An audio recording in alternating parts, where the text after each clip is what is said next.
If you're considering forming a business partnership in your practice, in any business, listen up. Now, we've been lucky enough to build an amazing partnership ourselves over the last couple of years. And in this video, we want to share with you the essential things to consider if you're going to set up a business partnership to ensure that you're stepping into a partnership for the right reasons with a good setup.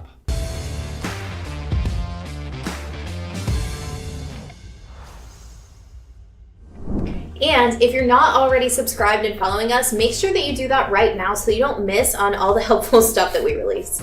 So starting it off, when you're setting up a partnership early on, there are a lot of things that you want to consider. Growing a business is time consuming. And so you have to be on the same page with your partner and make sure that both of you are fully invested. And if you're both not, then you need to have expectations of who's going to be doing what and percent ownership and that kind of thing. So the expectations of the time involved and the willingness to give it. So if somebody has a family and they like to have personal time and weekends and somebody else just wants to grind, maybe there's a difference in percent ownership for somebody who wants to have a relatively normal lifestyle as a business owner during the startup versus somebody who's giving it their all. I'm going to interrupt there and just let you know, if you expect to have a relatively normal lifestyle as a business owner during the startup, or maybe at all, then just don't. Yeah. It's not hitting an easy button. Yeah. It's challenging. It's grueling. It's personal development. You feel like you're beat up all the time. It's not for the faint of heart. So, granted, you need family time, right? Like if you have family, you don't want to just neglect your children and your spouse. So those are the things that you need to consider, and just talk to your partner or your potential partner about time involvement and how much you're willing to give and what you're willing to sacrifice. And like, are you willing to grind it out when you have to? Do you have the attitude of, hey, I'm going to do whatever is necessary to make this work so that we can be successful. I'm going to do the groundwork. Yeah, and it's not just like, it's easy for someone to say yes to that, but it's like, can you do it for 6 months? Can you do it for a year, 2 years, 3 years, 5 years? Right? It's not like I can work hard for a week. When's the last time we took a day off? I have no fucking idea. We work 7 days a week. 7 days a week. Yeah, and most of them are like 16-hour days or so. Yeah. Like this. Yeah, I make time for the kids and we make time for each other, but we work a shit ton. So it's important to know, like right off the bat, if somebody is just giving you lip service or if they're really going to be invested. Because I'm here to tell you, most people aren't cut out for entrepreneurship. Most people aren't cut out for the type of work ethic that you have to run a successful business. There's a difference between being able to grow and become successful and doing just what you need to make ends meet and just be a lifestyle business. And even that is extremely difficult. The next thing that you need to have expectations of is how money is managed. That's really important, and I'm going to touch on that here in a little bit later. But you also have to know how to solve disagreements on business decisions. That's another important part. So again, these are all setting expectations, and we're going to address those later on too. Yeah, and I highly recommend working with an attorney to parse all of this stuff out, because they're going to have the experience and they're going to know the things that you need to think of, and we're going to tell you some of them, but an attorney is going to make sure that you have all of the little details. This is not something that you want to get into a partnership with and then shit hits the fan later on and there's not details that make it a whole lot. There's not details in there that needed to be in there that make it a whole lot harder for you guys to part ways or for somebody to end up getting fucked over and having a very bad taste in their mouth. But when you're looking, before all of that, even when you're looking potentially into a partnership, people tend to work with people that have a similar skill set to them, which is the complete opposite of what you want to do, right? There's a great book out there called Rocket Fuel by Gino Wickman that talks about visionaries and integrators and people that work well together. So if you're looking at a partnership, I highly recommend getting that book and taking having both parties read it, and then taking the quizzes and filling out the questionnaires that are in there to make sure that you guys have skill sets that will mesh well together. Because if you're just doing it on the surface level of like, oh yeah, I think you're good at this and I'm good at this, it's like then it turns out it's really the same shit that you guys enjoy doing and you like doing, and then there's a big gaping hole in the business. That's one of the things why Caitlin and I work so well, because we have very different skill sets in business. Yes, there's some overlap. We're both PTs, but... Well, I mean, outside of that, there's some overlap of the things that we enjoy as well and things that we're both good at. But I have a skill set that is exceptional over here, and she has a skill set that's exceptional over here, right? It's like, what is it called? A Venn diagram with like the overlapping circles. Yeah, there's some stuff in the middle, but we have very different roles. And if she were to do my role, it wouldn't go so well. And if I were to do her role, it would definitely not go so well. I know, because when she first came in, to the business when we first partnered, she's like, wow, you don't have all this stuff. And I'm like, yeah, it's because I'm not good at it. I don't like doing it. So I just focus on the shit that I like doing. And that gives you a much more complete picture of what's going to happen. And it's going to drive a lot more productivity. If you guys are working on the same stuff at the same time, like, you're running in circles. Yeah, you're running in circles. Yeah, it can be helpful. Like Caitlin and I, obviously, we work on our projects together, but we separate it. These are the things that you're really good at and it's going to get done in a very well organized manner that makes sense. And not me, right? I'm going to be over here doing this type of stuff. And then it's going to overlap and we're going to tie it together and Caitlin's going to handle the organization. Yeah. With all of this, like Roger said, talking to an attorney first, but have all of this in writing. There is such a thing as an operating agreement, which needs to define percent ownership, voting rights, what happens when the partnership ends, if it ever does. Those are all things that are extremely, extremely, extremely important, even if you're going into business with your significant other, even if you're going into business with your best friend, especially in those situations. Because even though when you're putting a partnership together, you don't want to talk about, oh, well, what if this doesn't work out? That's a super uncomfortable conversation, but you have to fucking have it. It's business, okay? The thing is, like, things can fall apart. Business is high stress. It takes a lot out of both people. And you have to have that in writing so that both people are covered no matter what. I've had a shitty business partner before. Shitty business partnership, we'll say. I shouldn't say it's the other person. It was just the partnership itself. It wasn't great when I had the CrossFit gym. And we didn't have any of this shit parsed out. It was awful, right? So I've been in a business partnership where I didn't have all of this set up. And I was like, fuck this. I'm never having a business partner ever again. Look at me now, though. But now we have all of this stuff. Like, we had these conversations. We have it all parsed out. It's all figured out. And it is night and day difference, right? When we didn't have all this stuff, when I didn't have all this stuff parsed out, it was a shit show. It was like, yeah, you're kind of responsible for this. I'm kind of responsible for that. You didn't do this. Were you supposed to do that? Nobody knows what the responsibilities are. And guess where the business went?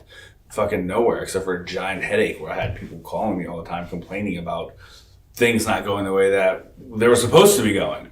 So you can also know somebody very well personally and find out that they're a very different person when it comes to business. So the other thing, so you have your operating agreement and you also have to have clarity around money. Money is the bloodline of your business, right? It's also why most people get into business, so that you can make more money. And yes, you want to like have impact, make a difference, do all those things, but it all comes down to generating money. And so you and your partner have to have clarity around that money. Where is the profit going? How much are each of you getting paid? How often are you taking withdrawals? These are all really important things to consider. And then even the dispersion of, okay, we have this much money. How much do I get? How much do you get? Because it's not always 50-50. And you have to have that and like write it down and agree to it, because then when somebody's butt hurt later on, they're going to want to say, oh, well, no, I'm doing more, and so I deserve more. Or, you know, going back to setting expectations, maybe somebody didn't set expectations in the beginning. One person's grinding, the other person's taking a lot of personal time and not really contributing a lot of time to the business. And then one person's expecting to get 50-50, and now this other person is doing 90% of the work on the business, and they're having to give away half of what they're bringing in. So make sure that you have clarity around money, clarity around time, and what each person is doing. All of this has to be written down and agreed on. You have to know this from the inside out before you even get started. Yeah, I mean, even I have an example of that in my other partnership that I had. Like, I went on vacation, and my partner was like, "Well, you're not going to get paid for that time that you're gone. I'm going to keep that because I'm going to be the one doing the work." And I'm like, "What? What? Like, no, that's not how this works." But we didn't have any of it written down. We didn't talk about it beforehand. It was not in writing. It was a huge shit show. I think that brings into the question character and being able to work together in stressful or just unique situations. Yeah, so that brings me back to what I was saying earlier about you can know somebody personally and find out that they're a very different person in business. So you have to make sure that you can work together under stress. How do you do that, right? How do you get to know somebody before going into business with them on that level, right? We have to look at their patterns of behavior. Do they have a history of working hard, of going above and beyond? Or do they have a history of complaining and just whining about shit and not actually going out of their way to solve the problems, right? How do they respond in stressful, negative situations? Historically, how do they respond to losing? How do they respond to high pressure situations? How do they handle conflict? How can you find examples of this and see it from other areas in their life? It's not an easy task, and it's not just something that you can have a conversation around.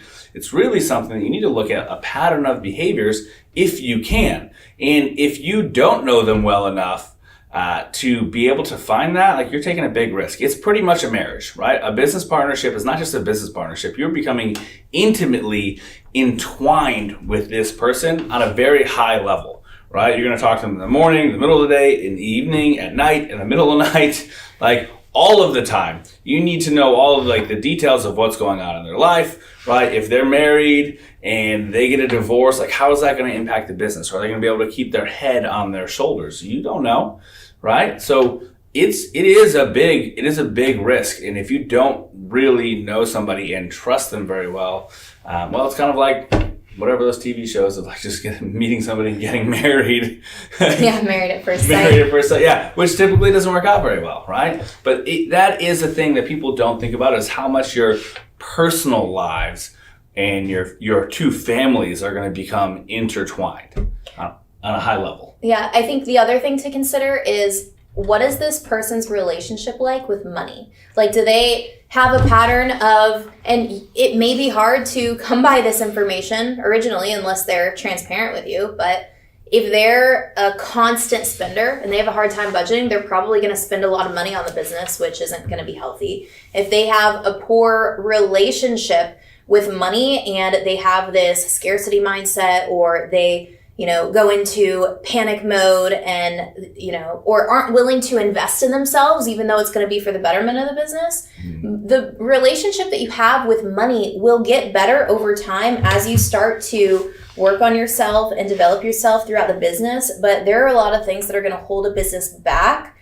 if one partner's on board and the other partner's not. I mean, you can just think about that again in terms of just an intimate relationship, right? If you're married and one of you is a spender and one of you is a saver, that can cause financial issues between the two of you and your personal finances. But now it's on a higher level because their spending is going to impact your earning as well, or their fear of spending might impact your earning as well, right? We leverage debt as business owners. You have to be very comfortable leveraging debt in order to get the outcome and taking risk. And if somebody is very risk averse and they're not willing to do the things that are necessary to take the risk to get ahead, then you're never going to get ahead.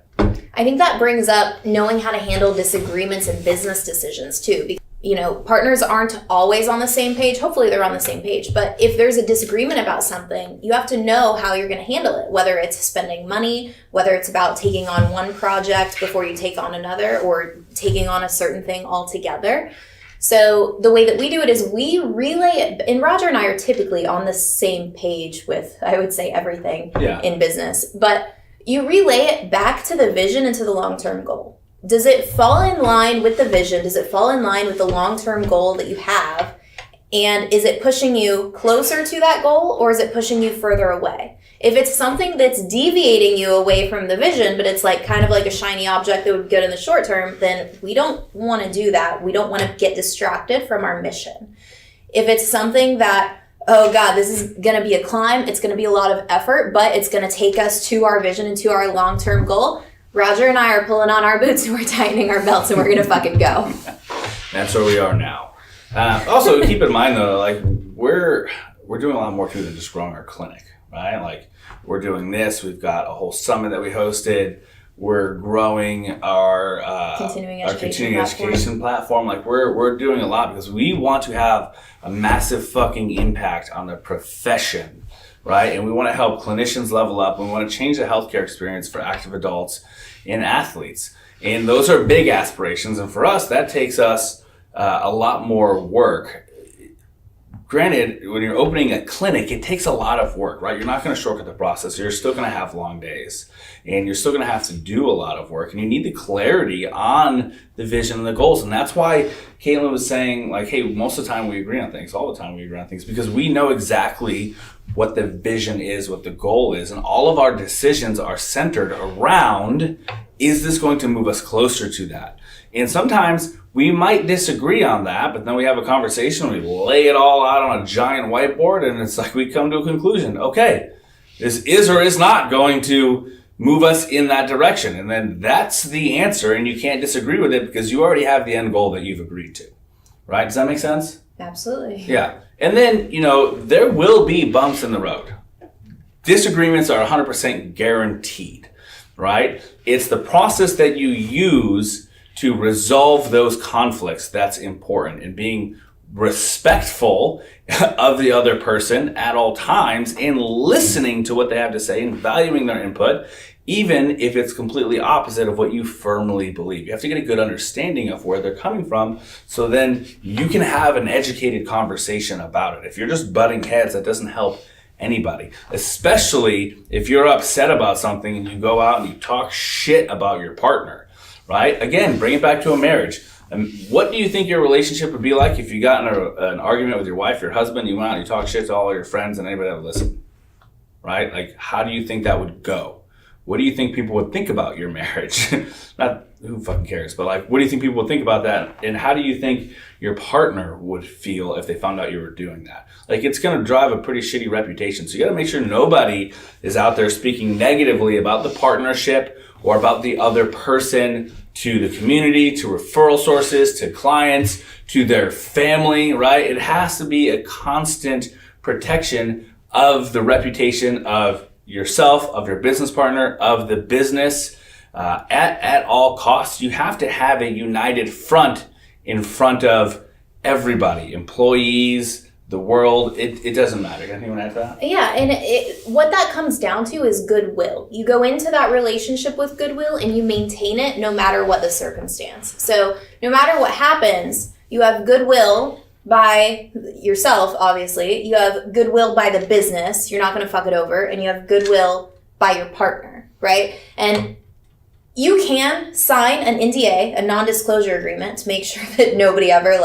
talks shit. Roger and I haven't signed an NDA, but it's just the characteristic of having goodwill towards that partnership. Because if somebody's not going to have goodwill, well, yeah, a non-disclosure agreement is not going to prevent anybody from talking shit, but it will prevent them from going out and sharing the way that your business is run, which is something that I've seen, because I've seen a lot of different business partnerships go south over the years, and I've seen business partners that didn't follow this process, that butt heads a lot, that argued, that talked shit, and then when one person left, the person that was still in the business is talking shit about them right after they've left, which is not a good look. But then on the other hand, that other person's out there, giving away the secrets, we'll say, to their business and how they operate and all of their systems and processes, and nobody wants either of those. So all of that is early on and setting up and the type of person that's going to be in the partnership.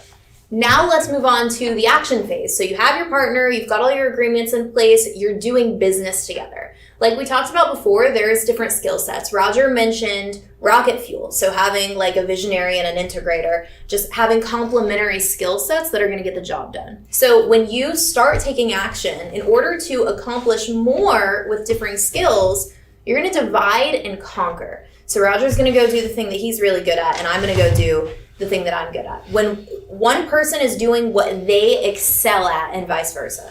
So for example, we basically run two businesses. So Roger's roles for the clinic at Move Athletics is local marketing. He's a clinician at Move. He sees the primary number of patients. He's also the first point of contact for the Performance Rehab Authority. He does majority of the phone calls or Zoom calls. Yeah. And he's also the educator of the Performance Rehab Authority, and he's the marketing face for the PRA marketing. My role is the day-to-day operations of the clinic. I'm a part-time clinician because all the other shit takes time during my week. I do the organization, the administration, finance, IT, compliance, digital marketing. I hate all that shit.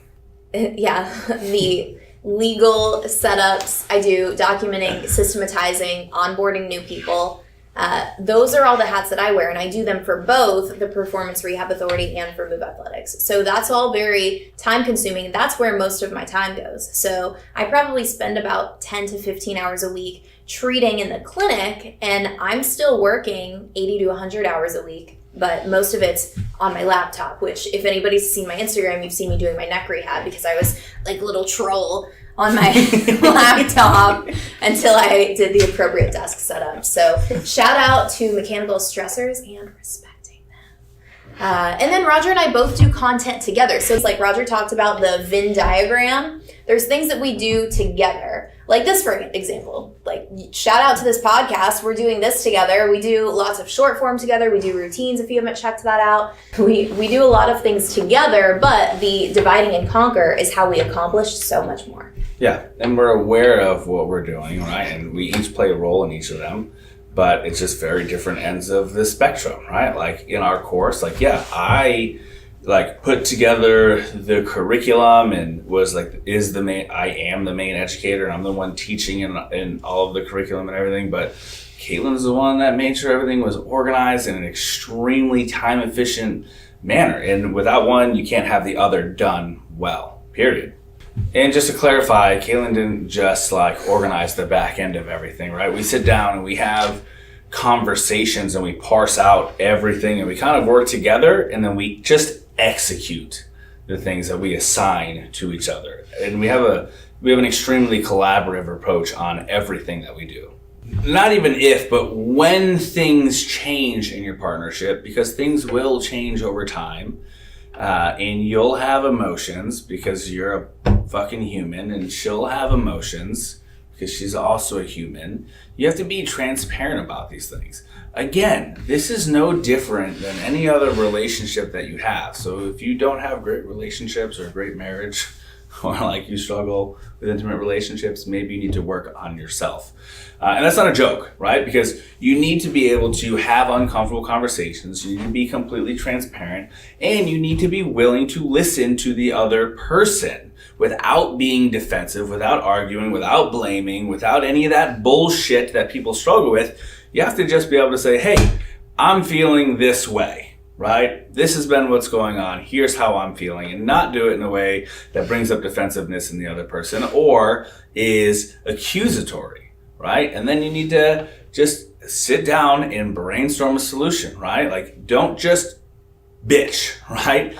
If you just bring up problems and you don't propose a solution, you are just complaining.